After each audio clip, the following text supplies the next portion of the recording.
하나님의 말씀은 고린도 후서 12장 7절에서 10절 말씀입니다. 신약성경 299페이지 고린도 후서 12장 7절에서 10절 말씀 교독하겠습니다. 제가 7절 읽습니다.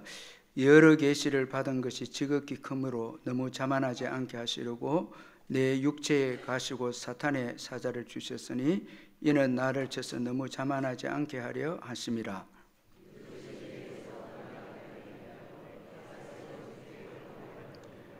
나에게 이르시기를 내 은혜가 내게 족하도다. 이는 내 능력이 약한 데서 온전하여짐이라 하신지라.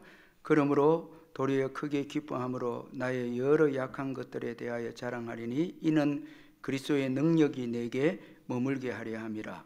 그러므로 내가 그리스도를 위하여 약한 것들과 능력과 궁핍과 박해와 공고를 기뻐하노니 이는 내가 약한 그때에 강함이라. 아멘.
절만 드립니다. 내 영혼이 은총이며 주주한 죄짐 먹고 보니 슬픔 많은 이 세상도 천국으로 와도다.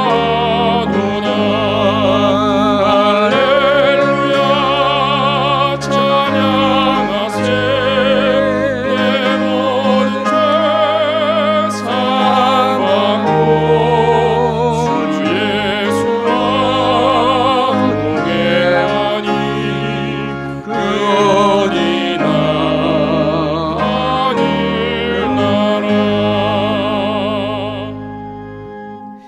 김석윤 장로님, 정유희 권사님 가정의 자녀 결혼식 잘 마치게 해주신 것 감사합니다. 감사한금 드렸습니다.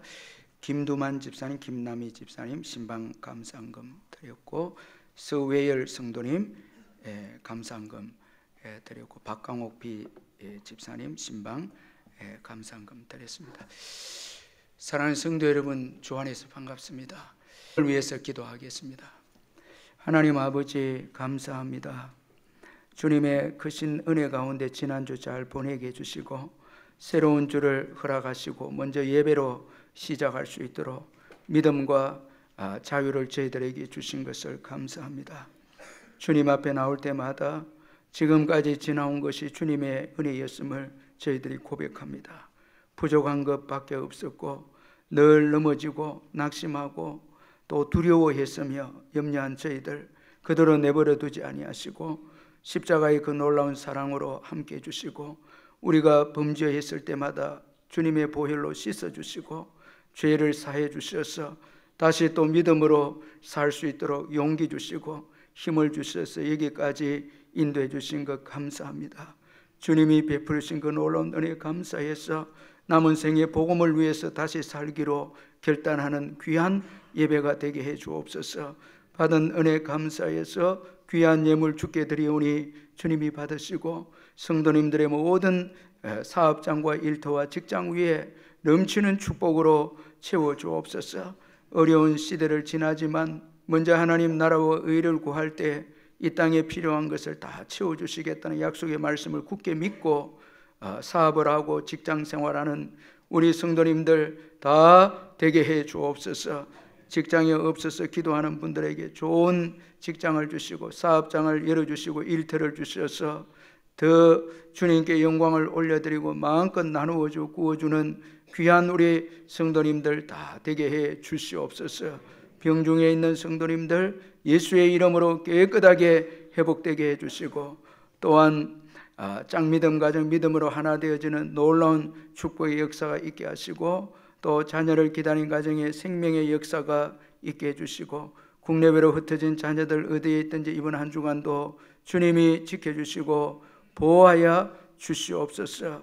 군에 있는 아들들 지켜주시고 수험생들에게 은혜를 주시며 주님의 놀라우신 사랑과 은총 가운데 우리의 다음 세대 우리의 젊은이들이 주님 앞에 영광을 올려드리고 길이 열리며 또 복음을 전하는 귀한 우리 젊은이들 다 될 수 있도록 주님 축복해 주시옵소서.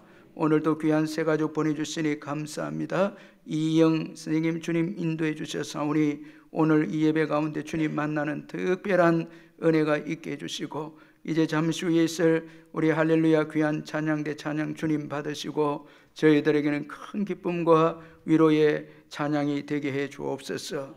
이번 주에 있을 총선에도 주님이 함께 해주셔서 주의 뜻이 이루어지게 하시고 이 나라 이 민족을 불쌍히 여겨주셔서 정말 정직하고 백성을 사랑하며 하나님을 두려워하는 귀한 분들이 세워져서 또 이 민족을 이끌어가게 해 주시옵소서. 예수님의 이름으로 기도하옵나이다. 아멘.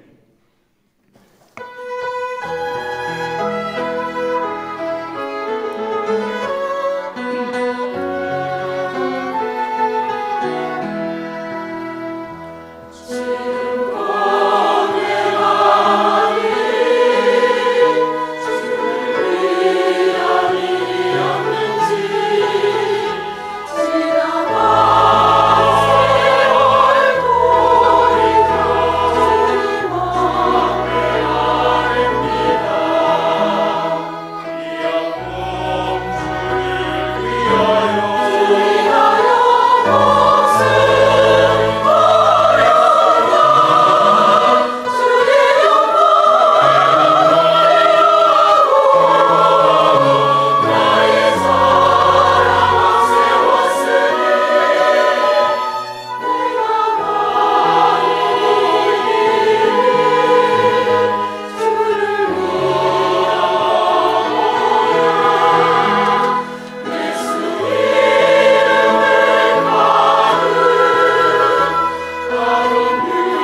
할렐루야. 귀한 찬양대 찬양 감사합니다.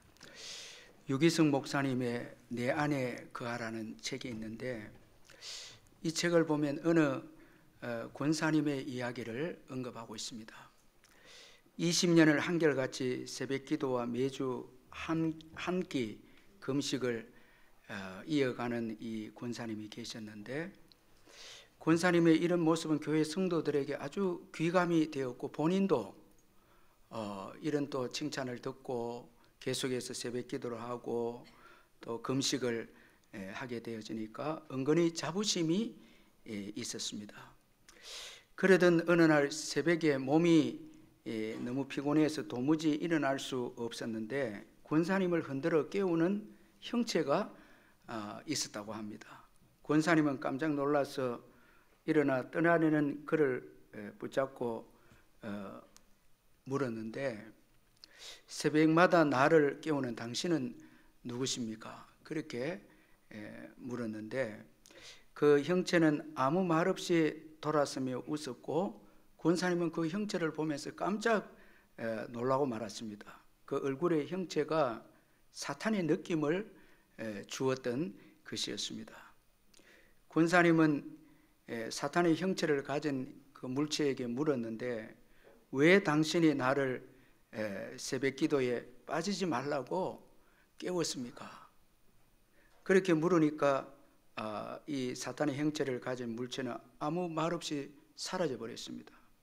꺼림직했지만은 권사님은 새벽 기도 나가게 되었고, 그날 예배당에서 기도하면서 자신의 영적인 상태를 깨닫게 되어졌다고 합니다. 나는 이렇게 기도하는데 새벽 기도도 안 나오는 중직자들은 도대체 뭐야?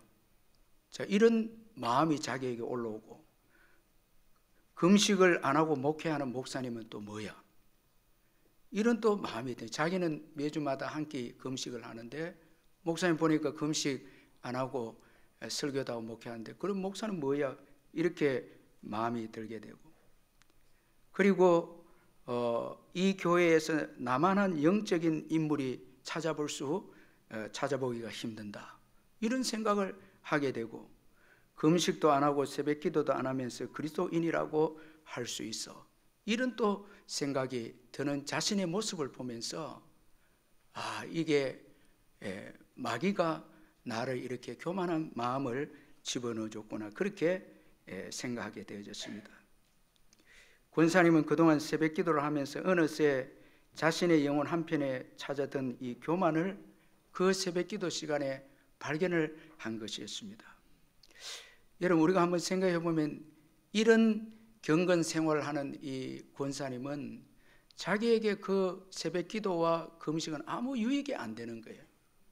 이미 남을 정죄하고 판단했기 때문에 교만한 권사님이십니다. 그러니까 그 새벽 기도하고 금식은 도움이 안 되죠. 그리고 남에게도 도움이 안 돼요. 여러분, 남을 정죄하고 판단해서 새벽 기도 했다고 하고 금식하는, 누가 여러분 새벽 기도를 하고 금식하겠습니까? 새벽 기도하는 분이 늘 교만하게 판단하고 정죄하는데, 여러분 자녀들이 새벽 기도 하겠습니까?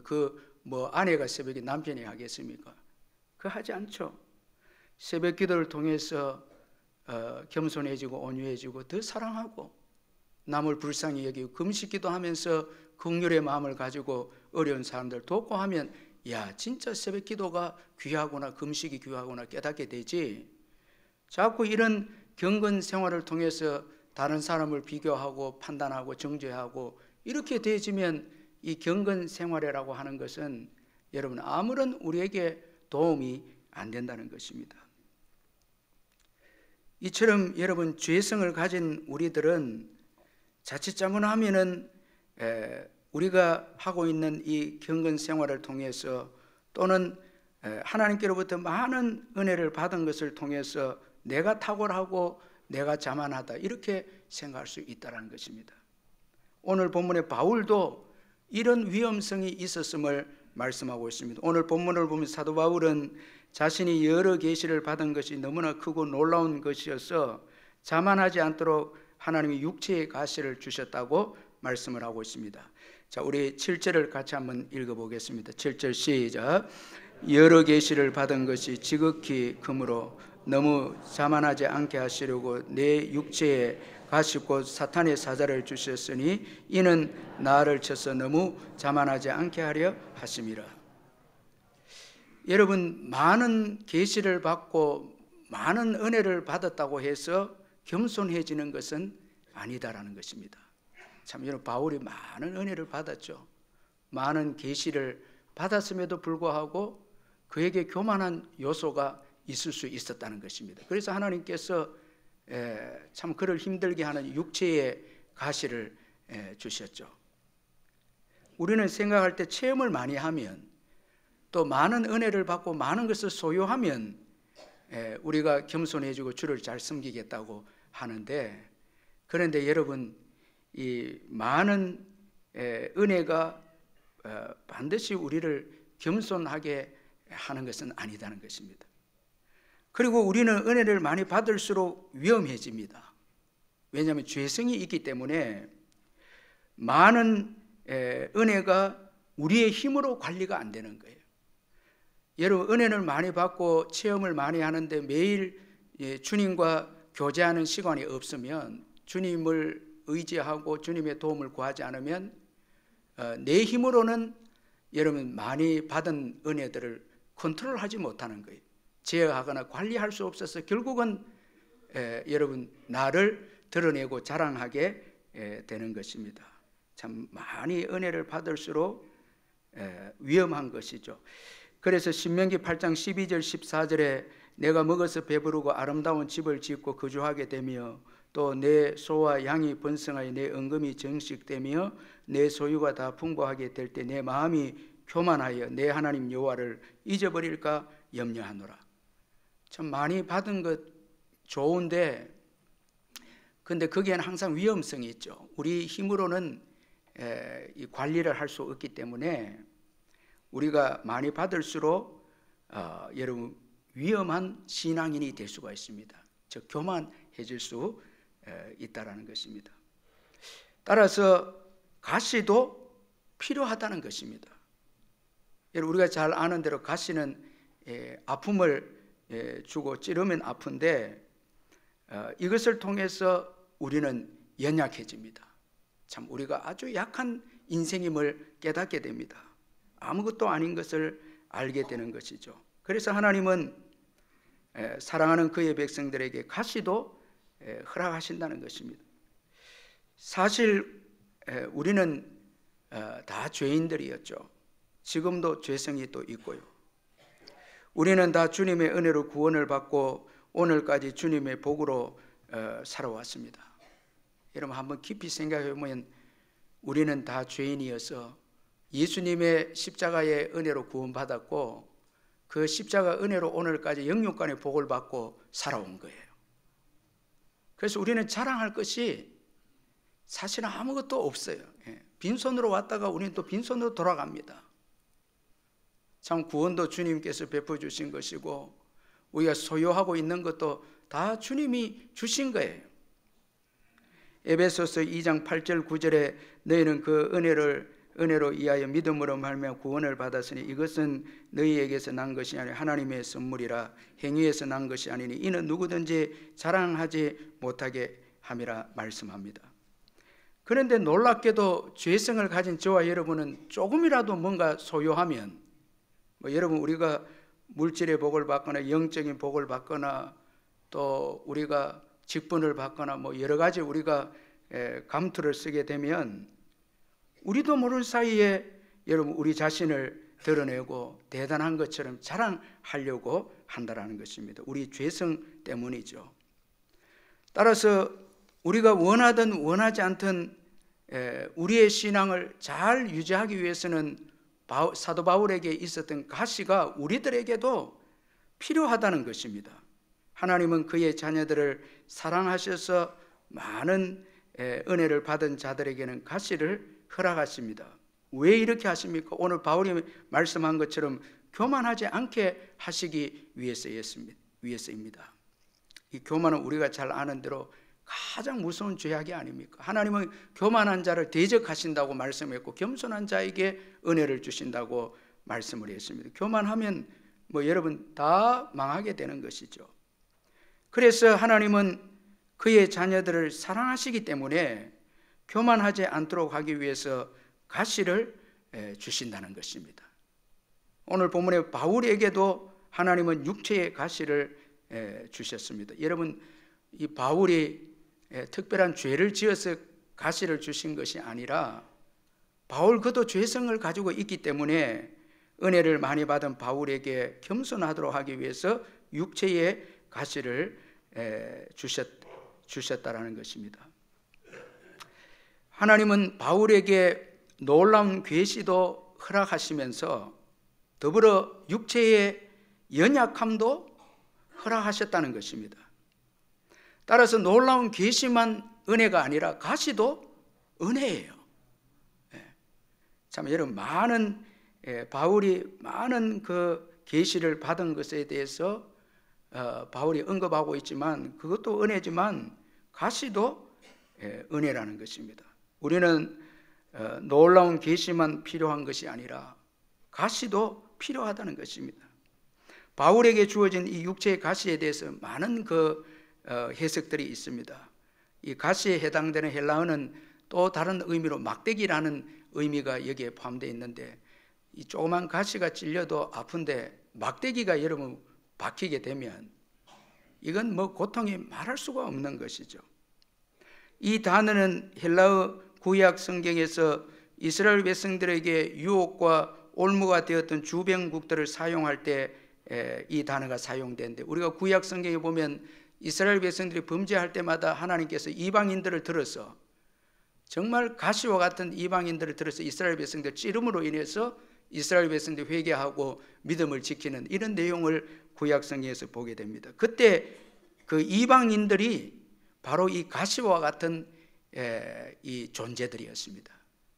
그래서 이 오늘 바울에게 있었던 이 가시는 바울을 핍박하는, 이 복음을 전할 때 바울을 괴롭히는, 바울을 핍박하는 사람들이다, 이렇게 해석을 합니다. 그리고 중세 주석가들은 그 가시는 일종의 성적인 유혹이었다, 이렇게 또 해석을 합니다. 바울이 결혼을 하지 않았기 때문에 성적인 유혹이 그로 하여금 힘들게 했다, 이렇게 해석을 하고, 개혁주의 주석가들은 영적인 유혹이다, 또 이렇게 주장합니다. 죄성이 있기 때문에 바울이 믿음으로 살려고 했지만 다른 한편으로 또 이 죄를 지으려고 하는 이런 유혹들이 바울을 괴롭혔다고 이렇게 해석을 하고, 또 다른 주석가들은 육체의 가시가 끈질긴 유혹이 아니라 육체적인 약함을 가리킨다, 그렇게 또 해석을 합니다. 그래서 대표적인 주장이 간지를 의미하고 있고, 그리고 이 바울이 예수님을 만났을 때 그 아주 큰 빛에 의해서 꼬꾸라졌기 때문에 안질이 이 시력이 좋지 못했다, 안질이 있었을 것이다, 이렇게 해석하고 또 두통을 또 의미하기도 합니다. 그러나 오늘 고린도후서 12장에는 이 바울의 가시에 대한 이 직접적인 언급은 없습니다. 어떤 요소인가 그거는 말씀하고 있지 않는데, 중요한 것은 이 가시가 바울에게 너무너무 고통스러운 것이었고, 그리고 그의 사역에 방해가 되어졌기에, 따라서 바울은 이 문제를 두고 기도했다고 그렇게 오늘 본문에서 말씀하고 있습니다.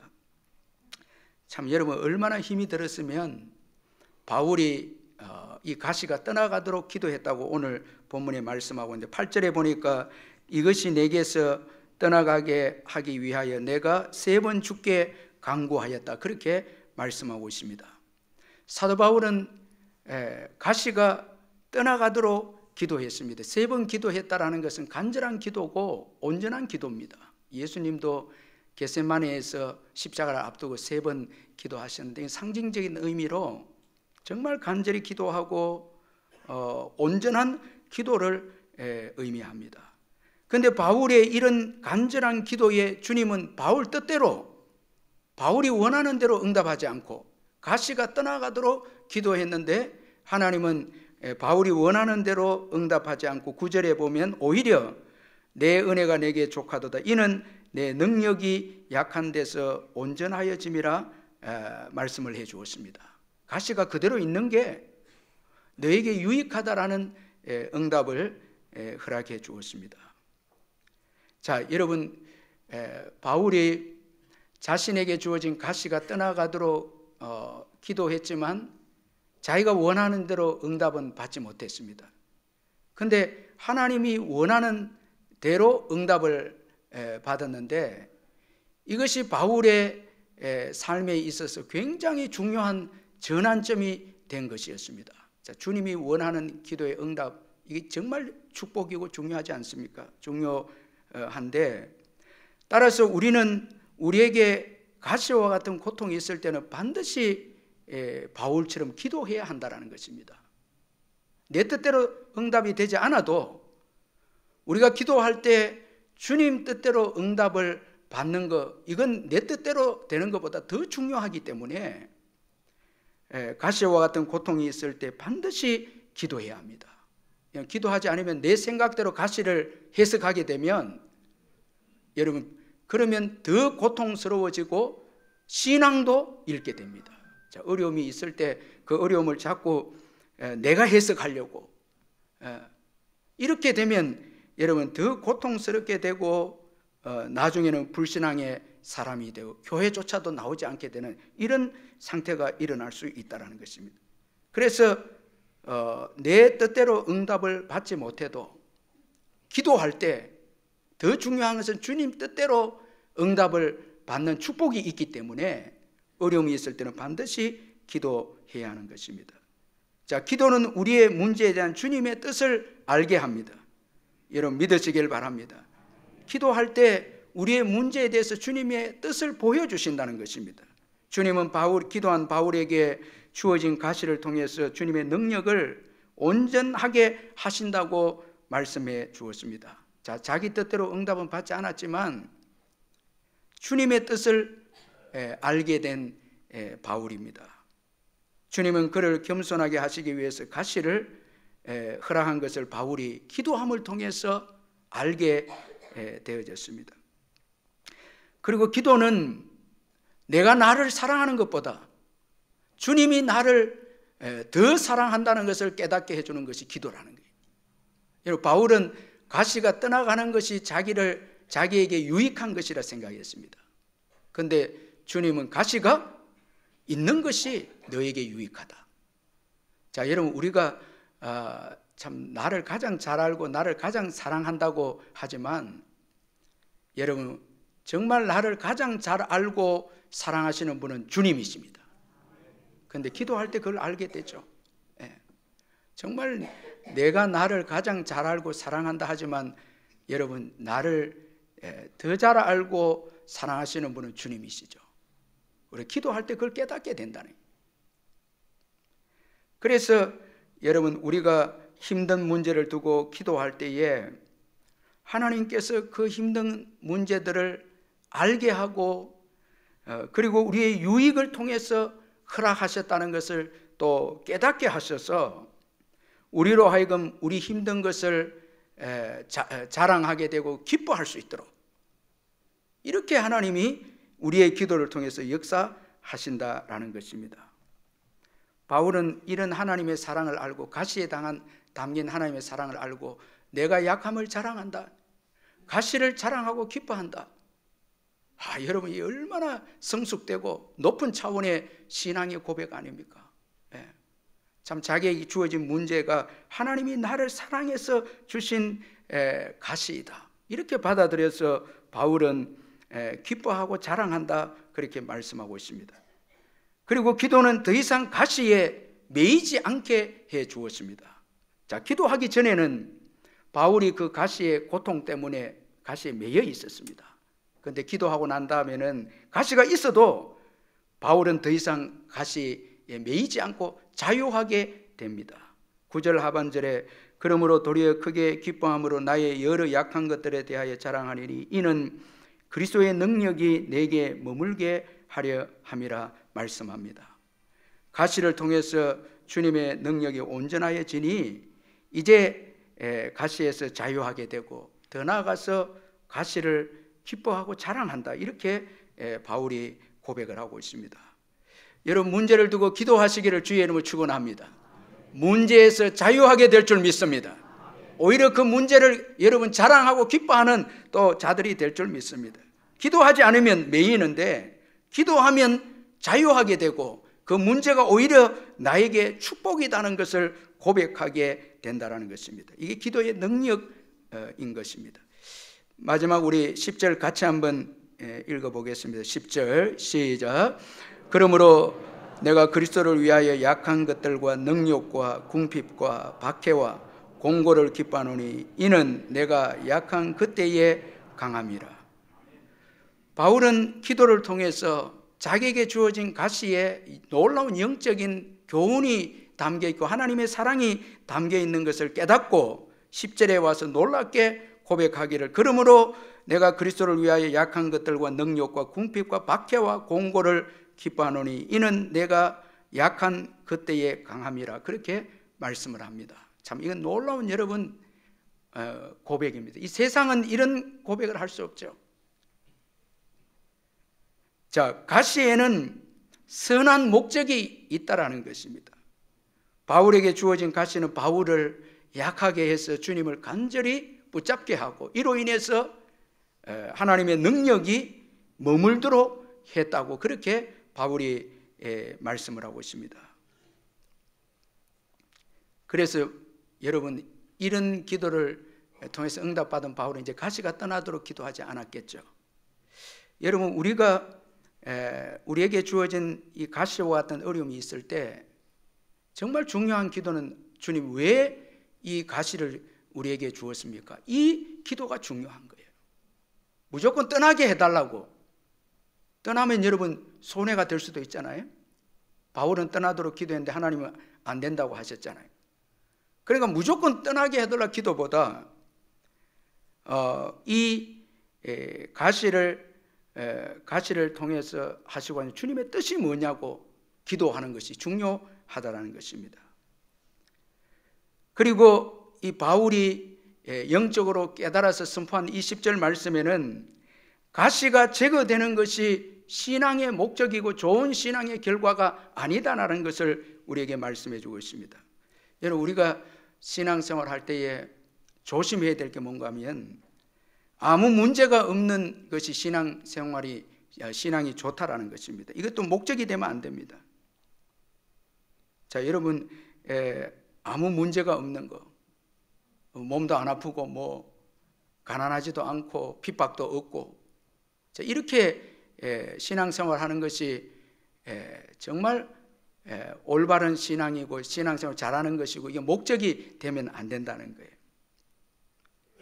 늘 새벽 기도에 빠지지 않는 성도님이 계셨는데 한 번은 자기 교회 사모에게 이런 하소연을 했습니다. 다들 집에서 편안히 자는데 나만 팔자가 사나워서 이 추운 새벽에 나와서 기도하네요. 이렇게 하는. 여러분 사모님이 가만 들어보니까 이분을 잘 알거든. 너무 어려우니까 이분이 너무 어려우니까 이런 기도 할 수 있겠다. 그런데 그분의 말 속에는 어서 좋은 환경에 오면 뭐 안 하겠다는 거예요. 뭐 안 하겠다는 거예요? 추운데 새벽 기도 안 하겠다는 거죠. 여러분 우리의 신앙생활에도 보면 전부 기도가 문제없는 거예요. 건강하고 물질에 부여하고 핍박이 없고 이게 신앙이 좋은 신앙이고 그 사람이 좋은 신앙이고 목적으로 또 생각합니다. 그런데 오늘 이 본문에서는 그렇지 않습니다. 신앙의 목적은 가시가 있어서 바울을 찌름으로 약하게 해서 하나님의 그리스도의 능력을 받는 것입니다. 능력을 받아서 복음을 전하는 것이 목적이지 가시가 없는 것이 목적이 아니다는 거예요. 오히려 가시가 있어야 능력을 받아서 복음을 전한다는 거예요. 복음을 전한다는 거예요. 자, 이런 점에서 바울이 성숙한데 사실 바울은 오늘 이 가시를 없애달라는 것을 여러분 자기 건강이 목적이 아닙니다. 바울이 가시를 없애달라는 게 사역하는데 자기가 생각해 볼 때 사역하는데 여러분 간절히 유력한 해석인데 막 전도하다가 여러분 간절히 오게 되면 어떻게 되겠습니까? 그러니까 방해되니까, 사역에 방해되니까 이걸 없애달라고 기도한 거예요. 그럼에도 불구하고 하나님은 가시가 너에게 있는 것이 그리스도의 능력이 너에게 머물게 된다, 너의 사역에 유익하다는 거예요. 따라서 여러분, 신앙의 목적은 건강에 있지 않다는 거예요. 문제없는 것에 있지 않다는 거예요. 능력 있는 복음 전도자가 되는 것이 신앙의 목적이라는 거예요. 능력을 받아야 된다는 거예요. 그리스도의 능력이 머물러 있어야 한다는 거예요. 결론적으로 이 10절은 약함이 우리에게 진정한 복이다고 결론적으로 말씀하고 있습니다. 그래서 9절 하반절에 이는 내 능력이 약한 데서 온전하여짐이라 말씀하고 있습니다. 자, 하나님의 능력이 약한 데서 온전하여짐이라. 온전하여진다는 것은 이제 하나님의 능력이 완성이 된다는 것입니다. 예를 들어서 아브라함을 보면 아브라함에게 이삭이 주어지는 하나님의 능력이 완성이 될 때가 아브라함에게 힘이 하나도 없었을 때였습니다. 그가 100세가 되어 그의 몸이 죽은 것과 같이 되었을 때 그에게 하나님의 능력이 비로소 온전히 발휘할 수가 있었다라는 거예요. 하나님의 은혜로 이삭을 줄 수 있게 되었다라는 거예요. 자, 10절 하반절에서는 이는 내가 약한 그때에 강함이라 그렇게 말씀을 하고 있습니다. 여러분, 교회가 문제가 될 때가 언제입니까? 약할 때가 아닙니다. 강할 때입니다. 아니, 강하다고 생각할 때입니다. 여러분, 돈이 있고 교회 숫자가 있고 권력이 교회 안에 들어오고, 중세의 대표적인 신학자 토마스 아퀴나스와 교황 이노센트 2세 사이의 대화 여러분 잘 아실 것인데, 아퀴나스가 이 교황 이노센트 2세를 방문을 했을 때 마치 교황이 그때는 이제 그 성도들의 돈을 이제 헌금을 거두는 시기였는데 탁자에 가득한 돈을 세고 있었습니다.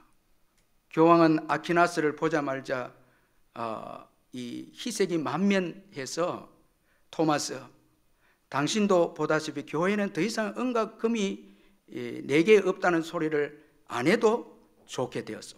이제 돈이 막 들어오니까 그 베드로가 말씀한 것처럼 금과 은은 내게 없다, 이 말씀 안 하게 이제 안 해도 된다고 말합니다. 그래서 아퀴나스는 교황님 사실입니다. 그러나 이제 교회가 나사렛 이름으로, 예수의 이름으로 일어나 걸어라 하는 명령은 할 수 없게 되었습니다. 자, 여러분, 오늘날 여러분, 저와 여러분이 나사렛 예수 그리스도 이름으로 일어나 걸어라 말씀할 수 있습니까? 과거에 우리의 부모님들은 약했습니다. 아무것도 없었습니다. 그래서 주님을 의지해서 능력을 받았습니다. 자녀들이 아플 때 나사렛 예수의 이름으로 일어나 걸어라 기도했습니다. 그 결과 치유의 역사 일어났습니다. 오늘날 우리에게 이런 능력이 있는가라는 것입니다. 전도, 여러분 정말 뜨겁게 전도하는 역사가 우리에게 있는가 하는 것입니다. 없을 때가 많습니다. 왜? 우리의 강함을 자랑하기 때문에. 하나님이 주신 것들 그걸 의지하고 우리의 약함을 깨닫지 못하고 기도하지 않고 말씀을 생명처럼 여기지 않기 때문에 그리스도의 능력이 우리에게 머물지 않는다는 거예요. 여러분 한번 생각해 보세요. 말씀과 기도 생활이 어떠합니까? 정말 생명을 걸고 기도합니까? 제가 금요일 날 기도원에서 늦게 교회에 들어오면 철학기도 마치 우리 성도들이 늦게까지 주차를 하는 거 보게 되는데 참 너무 가슴이 뜨겁습니다. 이 기도하는 게 오랜 시간을. 그런데 여러분 정말 기도와 말씀이 생명처럼 되지 않고 적당하게 대충 되지, 그 무슨 능력이 있습니까? 여러분 한번 저와 여러분 깊이 생각해보면 나사렛 예수의 이름으로 일어나 걸으라고 말하고 있습니까 지금? 이게 여러분 우리도 뭐 약한 우리들이 착각해서 지금 우리가 소유하고 있는 것이 대단한 것처럼 돈과 여러분 뭐 숫자, 권력들, 지위들, 교회 직분들 여러분 여기에 도취가 되어서 정말 중요한 기도와 말씀을 여러분 우리가 멀리하고 있다라는 거예요. 부족한 것이죠. 하나님은 우리가 약한 자가 되기를 원하신, 그래서 하나님을 간절히 의지하지 않으면 살 수 없는 자들이 되기를 원하신다는 거예요. 여러분, 사사기 시대에 보면 이스라엘과 미디안 전쟁이 있죠. 미디안은 여러분 바다의 모래처럼 많은 군사들이 있습니다. 이스라엘은 거기에 비해 너무 숫자가 적습니다. 그런데도 하나님은 이스라엘 백성들이 모였을 때 숫자가 너무 많다고 말씀을 했습니다. 사사기 7장 2절에 여호와께서 기드온에게 이르시되 너를 따르는 백성이 너무 많은즉 내가 그들의 손에 미디안 사람을 넘겨주지 아니하리니 이는 이스라엘이 나를 거슬려 스스로 자랑하기를 내 손이 나를 구원하였다 할까 함이니라. 300명, 나중에 300명이 됩니다. 최고 약하게 되었을 때 이제는 그 300명은 주님만 붙잡는 자들이죠. 이런 자들 통해서 그 많은 적군인 미디안과 싸워서 이기게 합니다. 하나님의 능력이 임합니다. 능력이 임하게 되는 거죠. 여러분, 교회는 돈을 자랑의 수단 되고 사람 숫자도 세상의 권력도 교회 안에 들어와서 여러분 힘이 되면 안 됩니다. 여러분, 많은 은혜를 받았기 때문에 자만하면 안 됩니다. 자꾸 나를 드러내서도 안 됩니다. 내가 높임을 받기를 즐겨서도 안 됩니다. 자꾸 내가 드러나기 시작하면 이건 가장 위험할 때입니다. 그러나 나는 보잘것없는 죄인이고 주님의 은혜를 주지 않으면 살아갈 수 없다는 약함이 있을 때 가장 여러분 복된 마음의 상태인 것입니다. 그래서 기도하고 싶고 말씀, 여러분 지금 기도하고 싶은 마음이 없고 말씀 읽고 싶은 마음이 없으면 최고 지금 위험한 때입니다.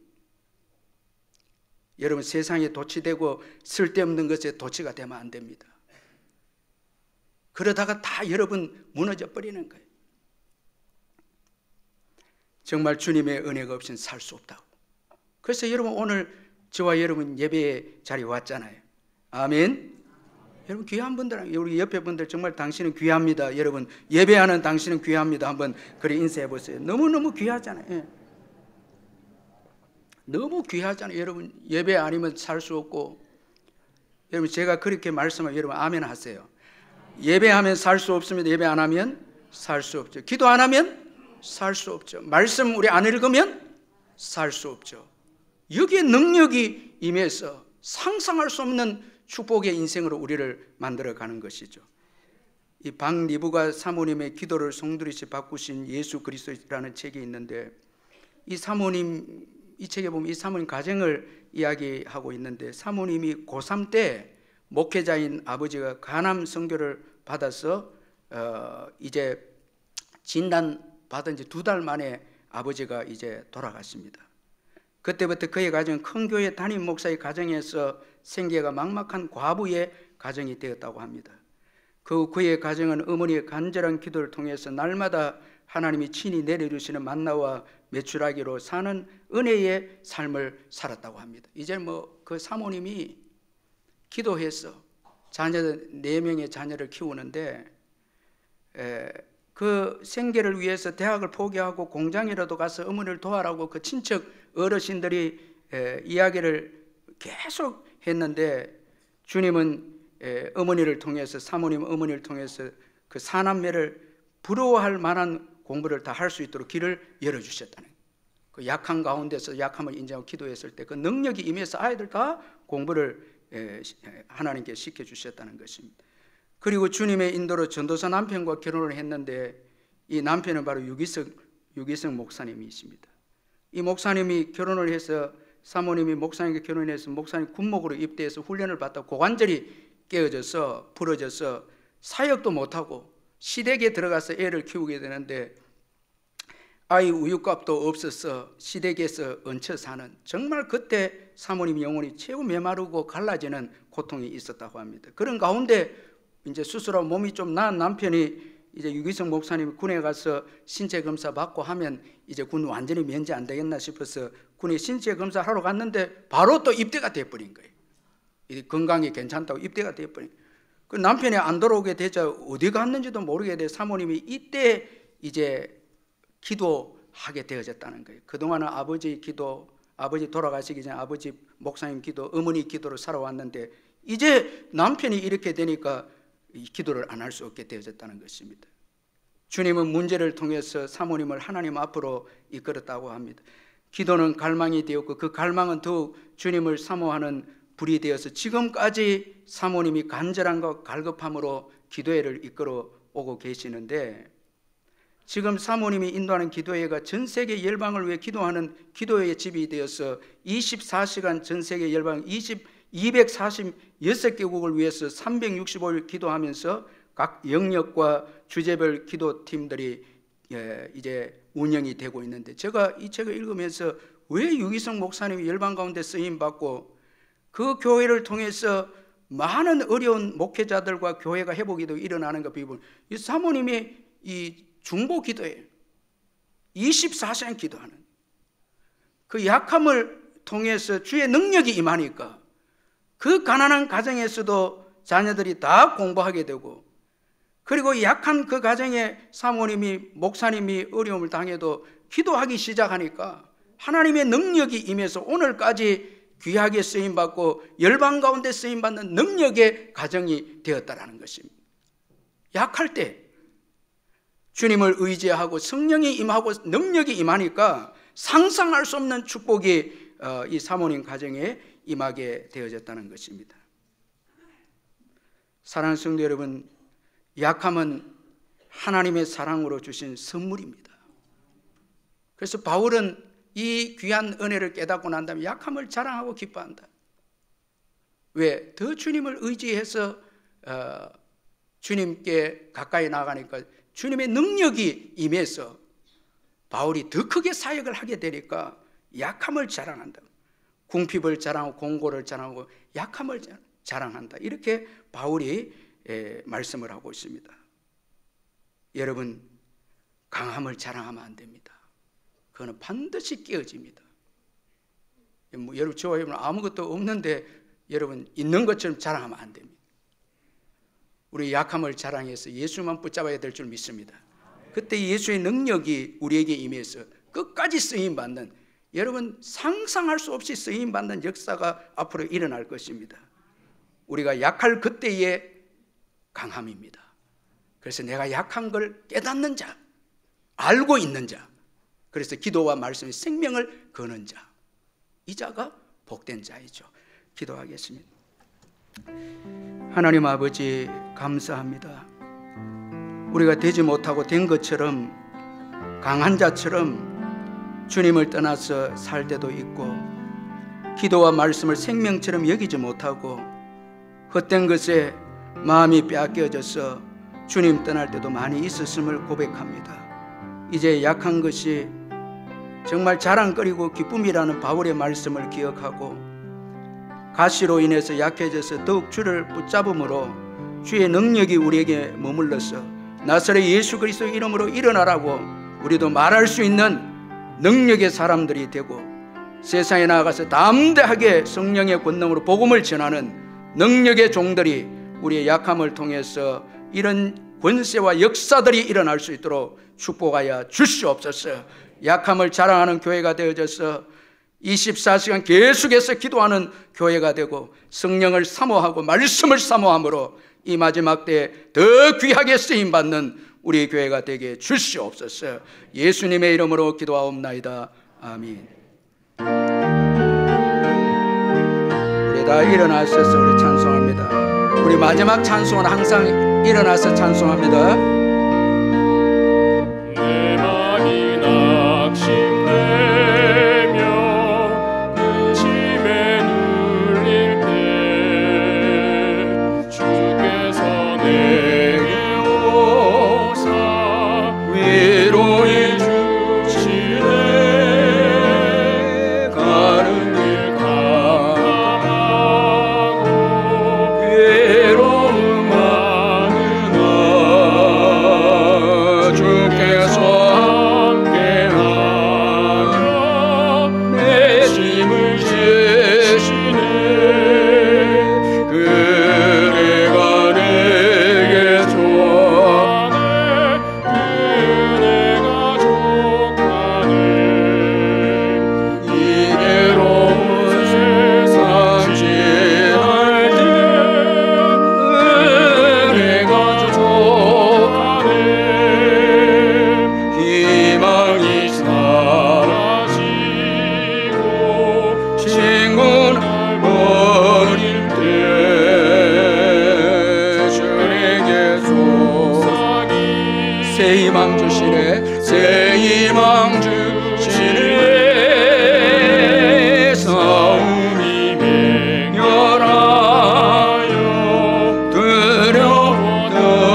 우리 주 예수 그리스도의 변함없는 은혜와 하나님 아버지의 영원하신 사랑과 성령의 교통하심과 위로하심과 충만하심이 이 예배 참석한 성도님들 심령 위에 영원토록 함께 있을지어다. 아멘.